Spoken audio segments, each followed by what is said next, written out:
Trystie's Quest, or Kit, King of the Pigwidgeons. By Greville MacDonald. Chapter 11. The squirrel winks at Davy. Kit starts again on a journey, but forgets his recorder. But now we must go back to the farm. The very day after Trystie's disappearance, Kirsty arrived, and greatly to my wife's delight, as her hands were overfull. She would never admit that any work was too much, because, she said, if she were a cowman's wife she would get no help, and would have to cook and do the washing as well as having the children always down with chickenpox or something. But then, as I told her, she would not have half the neighbors' troubles to bear and the whole countryside to advise and encourage. Kirsty too was glad to be home again. The farm was, after living so many years in it, almost more her home than Brawlock, her native village in Rossshire. Since her last visit to her old mother, the railway had come, and, she greatly feared, the screechin' wassels had frighted away the last of the fairies. "I'm way to think," she said, as she told the children the dread news, "old Scotland will soon be God-fearin' no more, and must hang her head before the nations." When we told her all our fairy news, she was not surprised, just saying that the Downs were not a bad place for exiles. But even she was puzzled to account for Kit's Pigwidgeons. Jonas had never told her about his old recorder, so that she was altogether skeptical at Kit's recital of its virtues. But when after school he fetched it and played upon it, she threw her loving arms about the child. "Oh, my bairn, she said, holding him at arm's length and looking into his eyes through her tears. "And can his old nurse do nothing at all to keep him at home? Must he go because the laverocks, the larks, call to him? Poor laddie. And he wasn't frightened at all? My wee brave laddie." Then she hugged him again, in spite of some boyish wriggling. But now the truth must be told about our boy Kit. It is not much to his discredit, I think, and he now prefers that I should put it all down. It was just this, that every day the poor child was getting more boastful about his prowess when the Pigwidgeons tried to frighten him. Both his mother and I did our best to sober him, and I took him seriously to task on the subject. I told him it was nothing to his praise that he was not frightened, because he was made that way, while Davy, naturally timider, would not be at all to blame if he was afraid, because that was his make. Kit was for a whole minute really troubled, and said, "I think they'd better shockle me, father, don't you? But they can't. I know they can't." So arguments were not much use, and we had to trust that the boastfulness would wear off if we took no notice of it. Anyhow, he was keen to be off again at the first opportunity. He would often go up to the gable end, but only to come back disappointed. The skylight was so small that it was quite ridiculous to think of going through it. His failures seemed in a measure to check his tendency to brag, poor child. We loved that boy so deeply that we came almost to dread his chatter about the Pigwidgeons and the impossibility of their frightening him. It was now holiday time and the children were freer for their own pursuits. Of these they had plenty, and so full of interest was the country to them, with multitudes of friends among the dogs and birds and small four-footed things, that they had little need of supervision.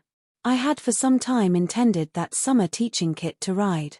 Accordingly, the day after Kirsty's return, partly to give us all something to think about besides Trystie's disappearance, I gave him his first mount bareback. Of course, if he got a fall or two, it would perhaps do his pride good. But old Goodboy, to whom the responsibility was entrusted, was almost too careful of the child he loved so well, and Kit was, I am afraid, still more set up than ever. Indeed, there seemed to be nothing the child tried to do but it was done at once too easily, we thought, for the good of his little heart. I tried Davy with a mount also, but he was really too small for the big horse. It made him pale and nervous, though full of excitement at the wonderful event. He was, however, plunged into grief when he was told he must get a bit bigger or Goodboy must get a bit smaller before he could learn to ride. He asked if he couldn't learn on Neddy.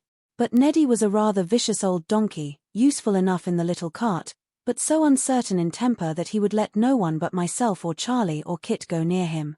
"No," said his mother, falling in with Davy's anxiety to follow Kit's example, "I can't think who there is about the farm to carry my Davy on his back. Curdie hasn't a tail to hang on by, though a real fairy dog like him could grow big enough, of course, if he chose." "Oh, Davy, what a pity." "What's a pity, mother?" asked the child, instantly curious, and drying his tears in his smock. "Why, if only your squirrel had stayed with us, he might have done just to learn to ride upon. And such a tail as he had. Why, no one on his back could ever fall off. Davy's eyes opened very wide and he clasped his hand shy above his head as if clinging on to the squirrel's tail. The bare suggestion was enough, however funny. He was such an imaginative child. But he merely said, "Oh, Mother, if only." Trystie had been gone for 2 whole days now. In spite of her message, which there could be no mistaking, we could not feel easy. Thistledown, and packets made of hummingbird feathers, and Curdie's mysterious bringing of them, were all very well at the full moon or in the twilight, but in the middle of the day, surrounded by all the commonplace farm and house duties and worries, it was not possible to be happy about our girl. Here, however, Kirsty came to our help. She reminded us how right she had been 2 years before, when the baby honeypot, it was then, had been stolen, and I had been gone 3 weeks finding her, when she, the nurse, had known all along it was the fairies, and when Trystie came back with us out of fairyland. These facts we could not question, and so Kirsty with her Celtic faith helped us to be patient and not unbelieving. She had a strong conviction that Kit's adventures had some connection with Trystie's journey, though what it was she could not say. She had some gift of the Celtic second sight by which many Highland people are able to see the things that people whom they love are doing in distant places. She had begged the mother to put the children to bed one evening and to be left alone in Trystie's attic. After 2 hours she came down to us at supper, confessing that she had seen hardly anything to help us. But she had just one glint of Trystie walking through a deep shining wood, at the bottom of a great river. The child, she said, looked shining and quite happy, and was chatting merrily with a wee big-headed mannikin in a green jacket and a red cap and little hard hands. But more than this she could not discern. Kirsty seemed quite tired out, and was not very willing to talk.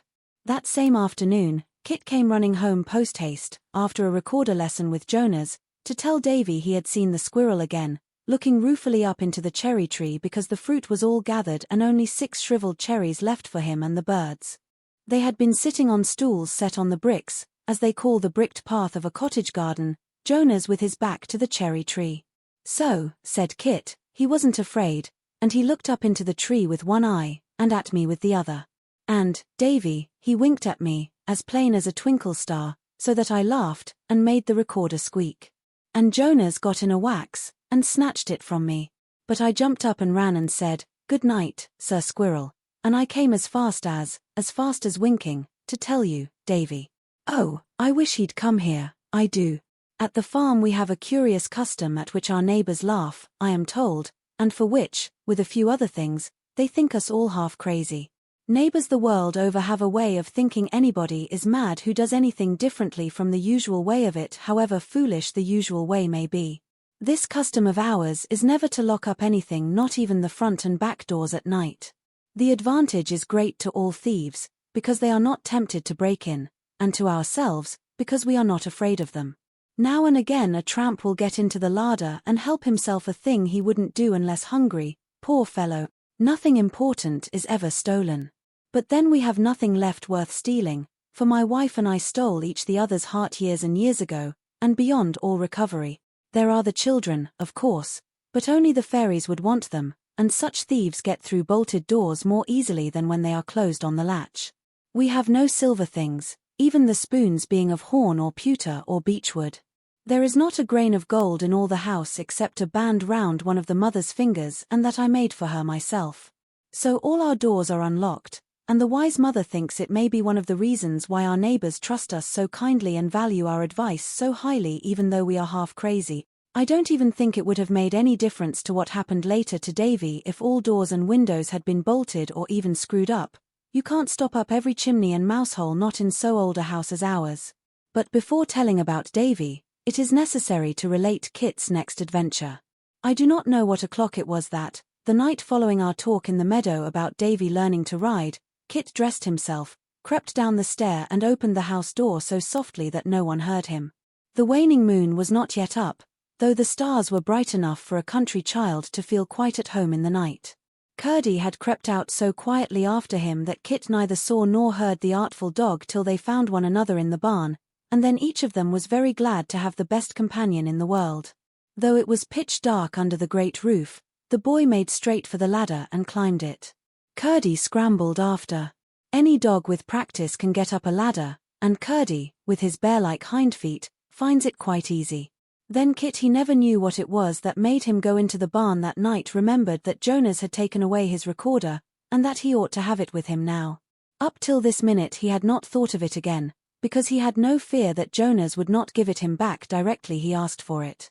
His only regret in the matter was that he had been rather rude to the dear, chummy, crinkle-neck old man. He never wanted to call him a beast now, but he did wish he had brought the recorder.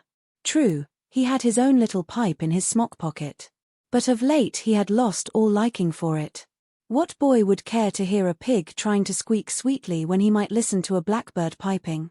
Yet a pink, naked, four-footed thing, with flapping ears and a twist of a stiff curl for tail, might be good company if all the birds had flown away to Egypt or other outlandish place.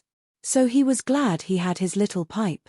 Up on the platform hardly a shadow of colour could be seen through the glass. Kit sat down by the dog's side and put his arm round his neck, almost with nose to nose. The two companions looked up into the darkness. One star shone through the ash leaves and through the glass.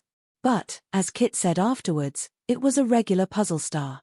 It didn't know it ought to twinkle in one place and stop there. It jumped about so, first peeping in at a blue pane, then at a red, and then at a green. Curdle turned his head to Kit and said, as clear as bells, "Queer but nice." The words were like Ali Baba's open sesame, for immediately the star stood stock still and twinkled so determinedly that the two could see each other quite distinctly. Bright-coloured things, as light as sea froth scampering over the sunny downs after a storm at sea, fluttered down from the skylight and settled all round the two watchers. Each one that came brought more light, making the others easier to see. So that very soon the two friends realized that the fairy people were come to them. Kit hoped none of the Pigwidgeons would find him, for he heartily disliked and despised them all except, perhaps, Crickety, for whom, as he had made him so ugly and his eyes so crooked, he felt a little responsible, though the little visitors, because of their foam-like clothes faintly shimmering like mother-of-pearl, were by no means easy to see. Kit knew there were no Pigwidgeons among them, not even when they began to sing what at first seemed to be the shocking song the Pigwidgeons had tried to frighten him with. But soon Kit knew this song was the right one. It was as pretty and sweet as fairies themselves, and Kit at once understood that the other he had heard the Pigwidgeons sing was all a scoffing at this one. He was astonished to find how like a very pretty thing a very ugly one may be, and yet altogether different. But afterwards he was not sure that he remembered the words of this night's song quite rightly, because they had such a foamy shape, as he said. He sang them several times to Honeypot and the twins. Each time they came better. This was the song their music made: at dawn the larks sing, and rise on the wing to greet rosy clouds and the sun. At eve the bells ring with pipes, ting-ailing, when shepherds and sheep have their fun. Oh, dancing with singing birds all in a row, dancing and singing wherever we go. I love sleeps in the seed, makes gay the poor weed with flowers for fairies to find. With love taking heed, our treasure and need alike are with roses entwined. Oh, springtime and summer, they come and they go, springtime and summer above and below. With blankets of snow, when bitter winds blow, love tucks up her babies in bed. The sun all aglow leaps up at cock's crow, to tip the white daisies with red. Oh, brave cock-a-doodle, the milch cows a-low, the harness a-jingle, the ploughboys gee-woe. She lives all alone, with a heart like a stone, the snake who would frolics forbid, curled up on her throne, her fang is unknown to the lamb and the light-leaping kid. Oh, kiddies and lambkins their happiness show in leaping and laughing with ewe sheep and doe. Love's sweet, love is best, one lark in the nest sits warming her eggs, 4 or 5, her mate has his quest, the sun in the west, to tell him the chicks are alive. Oh, kisses and cuddles, the little shells crack, kisses and cuddles we never shall lack. End of this chapter.